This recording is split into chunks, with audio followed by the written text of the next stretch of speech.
of the core targets or the policy thrust of the present administration in Nigeria is security, the economy, and indeed the well-being of Nigerians. Recently, a young adult or pupil from Brick Hall School, Abuja, Nicole Ella, said during an advocacy peace meeting to the National Assembly that Nigerian children were getting worried over bickerings and agitations in the land. I quote, "We have been taught that the beauty and strength of Nigeria is in her diversity. We are witnesses to this because even though we come from different ethnic backgrounds, religious backgrounds, in our school, we all study and play together as friends and a family without any form of discrimination. Nigerian children are getting worried over bickering agitations in the land." We're looking at, on this segment today, how should we agitate? When should we agitate? Are we getting it right? If we don't tailor our agitations in the proper channel, will we be right? That will be the focus on this segment of the program, and we'll dovetail into the other areas, but all tailored towards Nigeria's unity. I have two lawyers on set to sustain this conversation. Aliyu, Abdullahi, lawyer and policy analyst. Thanks for joining me on Insight. Thank you for having me. Also a regular face, Johannes Tobi, a lawyer and also a policy analyst and a member of the All Progressive Youth Forum, right? Absolutely. Thanks for joining me on Insight. It's my pleasure. Now, you heard my opening, and in response to the young Nigeria's concerns, because they went there on a peace and advocacy visit, the National Assembly Senate, precisely speaking to the Deputy Senate President, Ekwere Madu, said, "I am impressed that you are committed to the peace and unity of Nigeria at this very young age. There is indeed hope that our future will be greater. There are agitations here and there. There are concerns about disunity. However, you need not be afraid. Let me assure you that the issues are being gradually resolved. The government is doing everything possible to ensure that we live in peace and unity, and that growing up, you will inherit a country that is united, peaceful, and progressive." So, let me start our conversation from this perspective. Maybe I start with Ujola. Section 145 sub 1 of the Constitution has raised a lot of dust. Let's sustain that. I don't see it as dust. It has raised dust because some persons tend not to understand it. Okay, well, that is the dust that they are raising. People are raising an unneeded dust. I've always looked at this event from three perspectives: from the law, from governance, and from the person of the president. The law is section 145. And what does the law say? The president would hand over to his acting president, where he is not, going to be performing the functions of his office for a period of time.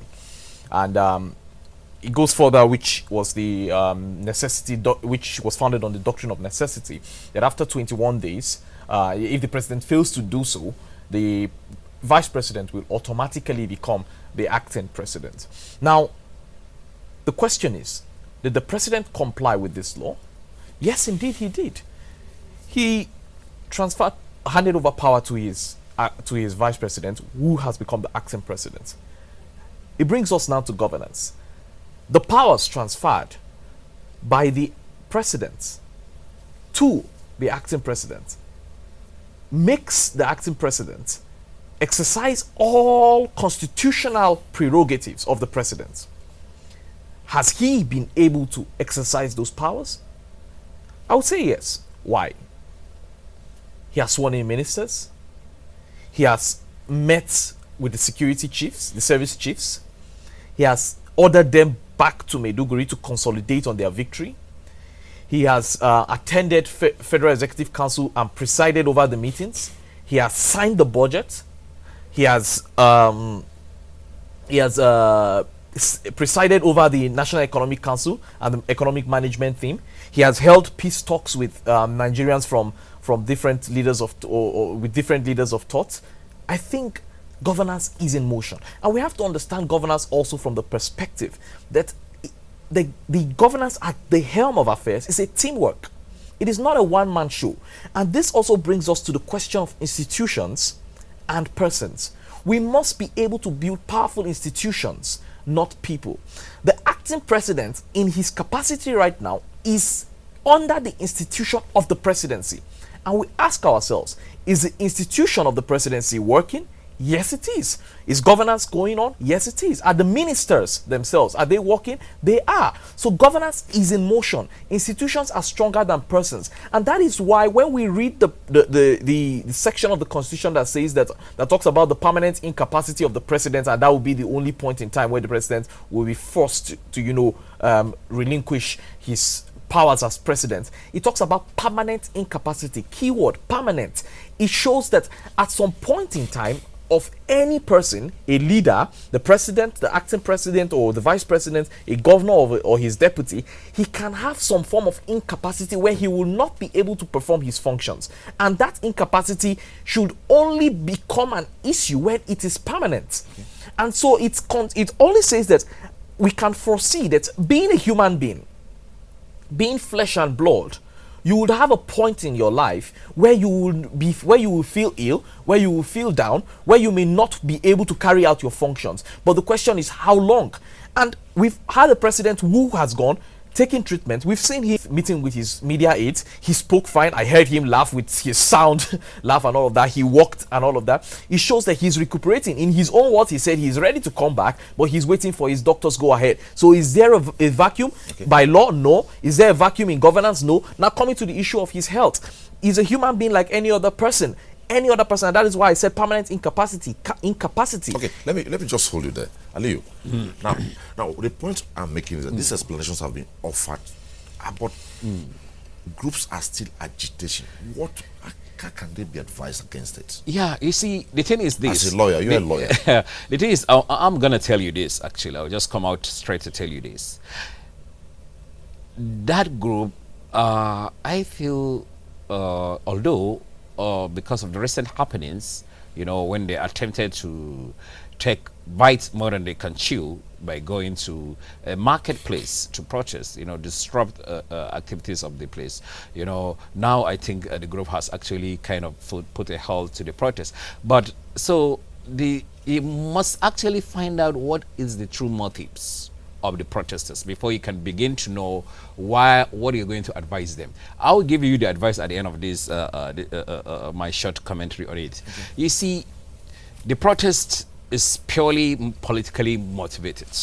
Let's not just beat around the bush about it, because one of the co-conveners of the group is a member of an opposition party here.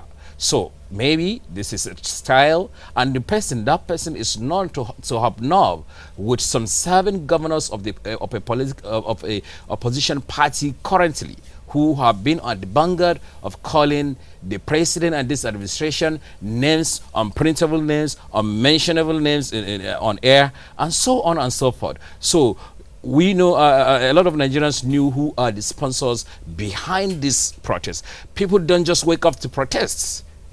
Something must be in the offing. Someone must have pushed that, have sponsored that. So this is purely politically motivated with the hope of achieving something, not the resumption of the president or his resignation. Like even the Senate came out to say the president didn't violate any law, so they don't see these protests as the right call.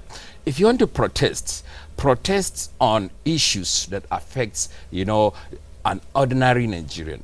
Good governance. What are you not getting that you are supposed to get, that you are entitled to, and you are not having it? Or what about the discoveries we are getting here every day, day in, day out, of recovered loot? You can protest that you want to see these people that have been alleged to have looted this country, that you want them to come and face the music, to come and face the laws of the land, things like that. This kind of protest, it will make sense to ordinary Nigerians. You can protest that maybe you're not getting some services which as citizens you are rightly entitled to this kind of services. If you make that protest, people will likely come and join you. No wonder these protesters, these this set of protesters didn't get the majority of people like the 2010 protest actually was able to garner. You will see that a lot of Nigerians didn't believe in the ideology behind what they are agitating for. Okay. The point of agitation must be a genuine point of concern for Nigerians if you want to sell something that Nigerians will buy in. But when you are doing it out of political motivation, and even that political motivation, not a very good one if you ask me, because especially now that at this time in the country when we need unity first, and and the acting president need the support of all Nigerians so that he can succeed, in this mandate that he was actually given. And the president, like we have seen in video recently aired by this station NTA, he is looking very well and sound and healthy, but it's just that he couldn't come back because his doctors have not said you can go home yet. That's the only thing that is actually making him to stay away. If they actually know this president, this is not someone who really wishes to be away from his family, away from the country. He's so much so we don't take all the time. Let me come from this perspective now. You want to agitate, and it is clear that the agitation is not necessary. What does the law say? The law is clear about agitations and expression, like he has rightly said. Every person has the constitutional rights and freedom to express themselves, to peaceful assembly, to protest, so to say. The law does not put a cap over the intent. Its only worry is where you cross the boundaries of the law, where your assembly becomes non-peaceful, where your assembly is towards a crime, or towards a thing that is going to harm the states of the country. And that is where there is a boundary. But there is no extent. I've always said, and I would continue to always say, the resume or resign, although I totally agree with him, and I've expressed that severally, has a political push, has is not founded on reasonable logic. But they have every right to protest. They have every right to rally themselves and say we do not agree on this, because that's their sentiment. The only worry I have is deceit, where you paint a picture to people telling them that you have good intentions, but meanwhile those intentions are masked by political motives. I think politicians should come out as politicians, and activists should come out as activists. You don't bridge both of them to score political points, or to damage a government, or to create some sentiments where they do not exist. But all in all, they have every right. The law does not stop them from protesting. And the only point at which we have just witnessed is where their protests go beyond the confines of peaceful assembly. And when we saw them going to the market, that was going outside peaceful assembly. You were going to make an agitation. From the videos I watched, they went to the gate. The people at the market said, no, we do not want you here. This is a marketplace. It's not the kind of place we want to have this kind of rallies. And they forcefully entered. That was a breach of the law. So the main thing about freedom of expression is, and that is a fundamental rule when it comes to human rights, is the fact that where your rights, where one man's right begins, another man, or where one man's right ends, another man's right begins. But this does not in any way preclude opposition in the present government, right? Absolutely, it does not. Okay. In fact, one of the fundamental things of a democracy is that people should be able to call governments to accountability. Okay. It is very important. It is needed. An opposition should be able to come out and say, we have identified so, and we do not believe that this is the right way to do it. Okay. But it should not end there. Okay. You should present an alternative. You see, opposition is not saying you are wrong. It is saying you are wrong, but this is what is right. And ideas should be put forward on the table. And that is how democracies and strong governments and strong countries survive. They survive on ideas. They survive on ideologies, not just coming out to talking about a virile opposition. A viral opposition. Okay, let me move to him now before we conclude. Culpability. A good number of Nigerians are likely to be vulnerable when situations like this arise. What do you advise them? Are you saying that Nigerians now should be moving with the Constitution? If Wojola says, Omini, join me, let's protest, I say, let me see if the Constitution protects it, or if what you're protesting is right. What, by way of guard and guidance to Nigeria, what should Nigerians be doing? Because it's possible that a lot of Nigerians are going to be vulnerable now, who are not innocent Nigerians. Well, you see, I've said it somewhere else. As citizens, you know, wherever the law confers right on you as citizens, it also confers duties. Rights comes with duties. It's we always talk about rights, but we always don't look at the duties that we're supposed to have as citizens, civic duties. You know, it's our duties to enlighten other citizens as well when we have information that they do not have. Awareness, create awareness, information, enlightenment on the reasons, you know, of how things are the way they are. That's a duty, not only on the leadership, but on every Nigerian. So, if we are to go by that duty, you see, like we have said it here, protesting, agitating, it's part of democracy. But you have to know what you are agitating for. You have to know what you are protesting for. And the only way you would know that is by getting awareness, by getting enlightenment, by being educated. So now, you know, about the situation of governance, real governance. You mentioned at the beginning of the program 3 cardinal points in which this administration of President Muhammad Buhari actually lays its foundations to come into power, which is security, to fight security, to repair the economy, and to fight corruption. Now, these are the 3 cardinal points you have to judge this administration on. You have to begin to, even though they have still 4 additional 2 years to go by on this first mandate, but still, nevertheless, if you say, let's look at their performances. What have they done so far in these 3 key areas? Now, these are areas that as Nigerians, we should ask questions. Is the economy getting better, for example?